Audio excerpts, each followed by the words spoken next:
1,50,00,000 into 2,500,000 ఎన్ని వందల కోట్లు అవుతుంది?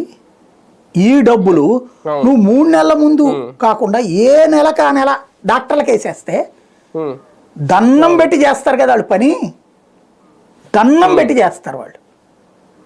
ఎందుకు వద్దంటున్నావు నువ్వు? ఇన్సూరెన్స్తో వచ్చే సమస్య.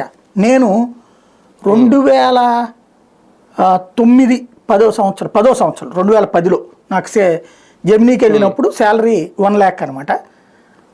ఆ ఇయర్ మనకి ట్యాక్స్ ఎగ్జామ్షన్స్ ఎట్లాగో అన్నటువంటి పాయింట్ దగ్గర హౌసింగ్ లోను, ఇన్సూరెన్సెస్, పిల్లల స్కూల్ ఫీజులు అని చెప్పారు. అప్పటి నుంచి నేను హెల్త్ ఇన్సూరెన్స్ కడతానే ఉన్నా. ఇన్ని సంవత్సరాలలో 3 సార్లు నాకు ప్రాబ్లం వచ్చింది. ఆ టైంకి ఇది అడిగితే వాడు ఏదో ఒక సాకు పెట్టి రిజెక్ట్ చేశాడు. మళ్ళీ నా దగ్గర 4 ఇన్సూరెన్సులు ఉన్నాయి, 4 కడతా నేను.